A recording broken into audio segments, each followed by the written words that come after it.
साथियों नमस्कार। आज हम लोग बात करने वाले हैं चरक विमान 1 के अंतर्गत रस विमान अध्याय 1 में बात करने वाले हैं सात में की परिभाषा एवं प्रकार, अर्थात जो सात में होता है उसके क्या लक्षण होते हैं, क्या परिभाषा होता है और उसके टाइप कितने होते हैं। तो ये जो हम लोग बात कर रहे हैं चरक संहिता ओपन कर लीजिएगा, विमान स्थान 1 का श्लोक नंबर 20 देखेंगे। ओके, तो देखेंगे यहाँ पर बिल्कुल सिंपल तरीके से हम लोग श्लोक के साथ देखेंगे।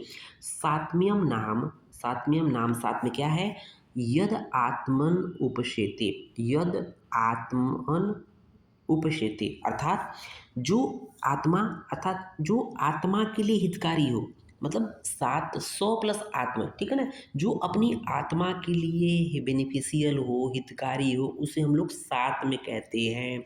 जो अपनी आत्मा, यहाँ आत्मा का मतलब यहाँ पर पूर्ण संपूर्ण शरीर के लिए कहा गया है, जो अपनी आत्मा तथा शरीर के लिए सुखकारी हो, उपशेते मतलब सुखकारी हो, उसे हम लोग सात में कहते हैं या कहा जाता है ना।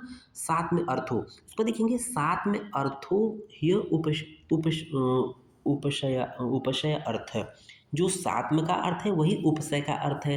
तो देखेंगे दूसरी लाइन, सात में का जो अर्थ है वही उपशय का अर्थ है।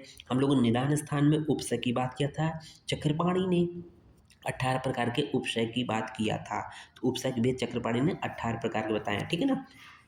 आप यहाँ देखेंगे कि सात्म का जो अर्थ होता है वही उपसय का अर्थ होता है। सात्म और उपसय एक दूसरे के सिनोनिम्स होते हैं। उसको देखेंगे, सात्म के भेद की बात करेंगे। तो नेक्स्ट पॉइंट में तत्व मतलब वह सात में क्या होता है, तीन प्रकार का होता है। तो प्रश्न पूछता है कि सात में के कितने भेद होते हैं, है ना। तो यहाँ देखेंगे सात में के त्रिविधम अर्थात तीन भेद होते हैं। कौन कौन से, प्रवर अवर मध्य विभागीन, अर्थात विभाग भेद से सात में के तीन भेद होते हैं। तो देखेंगे प्रवर अवर मध्य भेद से, मतलब विभाग से या भेद से तीन प्रकार के होते हैं। कौन कौन से, प्रवर सात में पहला, दूसरा अवर सात में, तीसरा मध्य सात में। प्रवर सात में को हम लोग उत्तम सात में कहते हैं, अवर सात में को हीन सात में कहते हैं, और मध्यम सात में को मध्य सात को मध्यम सात में कहते हैं। ओके, अब दूसरा जो भेद है, पहला तो प्रवर और मध्यम भेद से तीन प्रकार के होते हैं, प्रवर सात में, अवर सात में, सत्व, और सत्व नहीं यहाँ पर सात में है, ठीक है ना। यहाँ पर सत्व नहीं है, सात में है बच्चों, ध्यान दीजिएगा, थोड़ा सा मिस्टेक है। ओके, उसको देखेंगे। नेक्स्ट पॉइंट है, सातवें के भेद की बात करते हैं। सप्तविधम तु, सप्तविधम तो सात प्रकार का होता है। तो रस एक एकत्वेन सर्वरसो उपयोगांच, अर्थात एक एक रस के प्रयोग से, तो एक एक रस के प्रयोग से रस कितने होते हैं, छः। तो छः रस हो जाएगा, एक एक रस प्रयोग से, अलग अलग रस प्रयोग करेंगे, मधुर अम्लवण कटु तित कसाय, एक एक रस करेंगे तो छः हो गया। और सभी रसों का प्रयोग करने से, तो अगर सभी रसों को एक साथ प्रयोग किया जाए तो ये एक हो जाएगा, मतलब छः रस को अलग अलग कर दिया, छः हो गए, और छः को एक में मिला दिया तो एक हो गया, छः प्लस एक सात, सिर्फ सात प्रकार के होते हैं। तो मधुर अम्ल लवण कटुतित कषाय प्लस सभी रसों का एक साथ सेवन करने से, कंबाइंड सेवन करने से, ये प्रकार से देखा जाए सात प्रकार के हो गए। अब बात कर लेते हैं कि उसी को दिया है कि तत्र सर्वरसम प्रवरम, तत्र प्रवर सात में किसे कहते हैं, प्रवर सात में किसे कहते हैं, जो हम लोगों ने कहा था ना कि प्रवर और मध्य भेद से सात में तीन प्रकार होता है। तो प्रवर सात में उसे कहते हैं जो कि सभी जब सभी रसों का एक साथ सेवन किया जाए, अर्थात मधुर अम्ल लवण कटुतित कषाय, सभी रसों का ऐसा आहार ले जिसमें सभी रस हो, है ना। तो वही तुम्हारे लिए बेनिफिशियल है। हम लोग जब भी खाना खाते हैं तो उसमें देखिए मीठा भी मिलाया जाता है। किसी जब कोई पार्टी उर्टी होती है तो मीठा मिलता है, चटनी भी रहती है, खट्टा भी रहता है, मतलब कटु रस रहता है, अम्ल रस रहता है, हर एक चीज़ रहता है। तो जब छह रसों का एक साथ प्रयोग करता है जो व्यक्ति, उसी को बोलते हैं प्रवर सात में, उत्तम सात में बोलते हैं, ठीक है ना।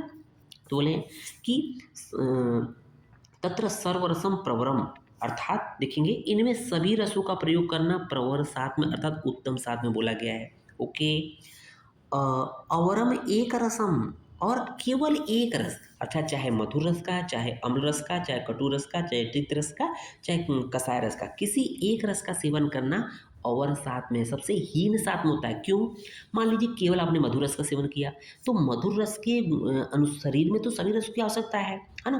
सभी शरीर में तो सभी रस की आवश्यकता है। आपने केवल मधुर रस का सेवन किया तो अम्ल कटु तिक्त कसाय इत्यादि रसों से जो शरीर में गुण है वो तो उनको मेंटेन नहीं कर पाएंगे, केवल मधुर रस एक्सेस हो जाएगा, इसका मतलब एक्सेस हो गया तो नुकसान करेगा, ठीक है। तो इसलिए ये जो एक रस का जो सेवन करना या उससे जो सत्व साथ में होता है वो हीन होता है, अवर होता है। और देखेंगे अवर एक रसम तो मध्यम तू प्रवर अवर मध्यस्थम, अर्थात कि एक रस का प्रयोग करना अवर साथ में है, हो गया क्लियर। और प्रवर और अवर साथ में के बीच के साथ में को मध्यम साथ में कहा जाता है। कहने का मतलब कि छह रस का एक साथ जो प्रवर होता है छह रस और अवर होता है एक रस, तो छह रस और एक रस में चाहे दो रस का प्रयोग एक साथ करना, चाहे तीन का, चाहे चार का, चाहे पाँच का, दो से लेकर पाँच रसों का एक साथ प्रयोग करना, ये आपका मध्यम साथ में कहा जाता है। बात समझ में आ रही होगी आपको। अब बात कर लेते हैं कि अगर कोई व्यक्ति अवर व मध्यम सात्मक का आदी हो चुका है, हैबिचुअल हो चुका है। सबसे बेस्ट तो होता है कि प्रवर साथ में, अर्थात सभी रसों का प्रयोग करना। लेकिन कोई व्यक्ति सिंगल रस, जैसे कहते हैं ना, खूब उसको खाली मीठा खाता है या बहुत चटपटा खाता है, खट्टा खाता है, तो और या फिर मध्यम जो होता है, मतलब चाहे दो दो का खा रहा हो, तीन का खा रहा हो, चार का, मतलब दो से पाँच, मतलब एक से पाँच रस का सेवन कर रहा हो, तो उनका त्याग कैसे करना है ना, क्योंकि वो शरीर के लिए नुकसानदेह होता है। तो अवर रस, है ना, अवर व मध्य सात्म को क्रम से उनका त्याग करते हुए क्रम से ही प्रवर सात्म को अपनाना चाहिए, उत्पन्न करना चाहिए। जिन पुरुषों को सभी रसों का साथ में प्राप्त होता है, उन्हें भी प्रकृति से उपयोगिता तक सभी आठ आहार विधि विशेषायतन का विचार कर जो हित वस्तु हो उन्हीं का सेवन कराना चाहिए। तो आगे हम लोग अष्ट विधि विशेषायतन की बात करेंगे, अष्ट आहार विधि विशेषायतन की बात करेंगे। तो इस तरह से ये वाला पार्ट कंप्लीट होता है। उम्मीद है लेक्चर आपको समझ में आया होगा। धन्यवाद।